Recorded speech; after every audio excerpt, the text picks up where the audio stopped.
ওটা এখন করতে হবে।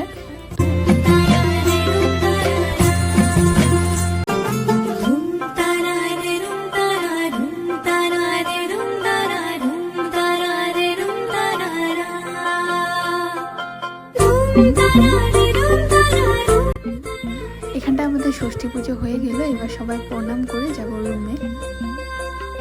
এবার কিন্তু আবারও কাজে লেগে পড়লাম। তো এবার সব ফলগুলো আমি কেটে নিব আর সুন্দর করে সাজিয়ে নিব। ফলগুলো তো সাজিয়ে নিয়েছি, এবার মিষ্টিগুলো সাজিয়ে নিলাম। তো সুন্দর করে প্লেটে সাজিয়ে নিলাম। এভাবে সুন্দর করে সাজিয়ে গুছিয়ে খাওয়ালে কিন্তু সবারই ভালো লাগে।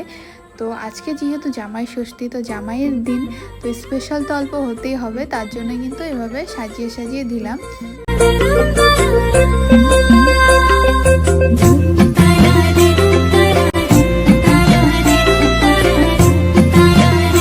এখানটায় আমার সব কিছু রেডি, এবার মাকে রেডি করে নিয়ে আসবো। তো গিয়ে মাকে শাড়িটা পরিয়ে দিলাম। তেমন কিছুই সাজেনি, আমার মা এমনিতেই খুব সুন্দর। তার মধ্যে ফার্স্ট ষষ্ঠী বলে কথা, আমার মার মুখে এমনি গ্লো করছে। তো আমার মার বেশি একটা সাজতে হয় না, আমার মা এমনিতেই সুন্দর। তো দেখো এখানটায় তো রেডি হয়ে গিয়েছে, এবার জামাই আসবে, মানে আমার জিজু। তো আমার জিজু এখানটায় এসেছে, আর এখানটায় এসে মাকে কিন্তু দিয়ে দিল মাছ মিষ্টি। তো এবার মানে মিষ্টিটা আমি নিয়েছি। তো এবার অল্প ঘরে বসে যাবে মন্দিরে ডাইরেক্ট। তো মন্দিরে প্রণাম করে তারপরেই মা ষষ্ঠী করবে। প্রণাম করে ডাইরেক্ট যাবে রুমে। তো ওখানটাই হবে ষষ্ঠী। তো অলরেডি আমি সব কিছু তো রেডি করেই রেখে, এখন শুধু জিজু বসবে আর যা যা রিচুয়াল আছে মা করবে।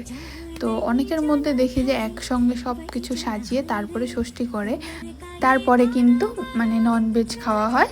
তো এখানটায় মা পুজো করবে, এখন ঘরটা বসাবে।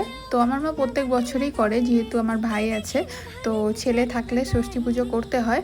বাট এটা পুরোপুরি আলাদা। জামাই ষষ্ঠী মানে একদমই জামাই আদর দিন, মানে জামাইকে যত পারো সেবা করো। তো যাই হোক, আমার মা এখানটায় দেখো জামাই ষষ্ঠীর পর্ব শুরু করলো। তো যা যা রিচুয়াল আছে সবই করবে। ফার্স্টে ঘরটাকে বসিয়ে নিবে, যেই ঘরটাকে পুজো করা হয়েছিল সেই ঘরটাই কিন্তু আবার এখানটায় মানে দিবে আর কি। তো আমার মা খুবই আনন্দিত হয়ে জামাই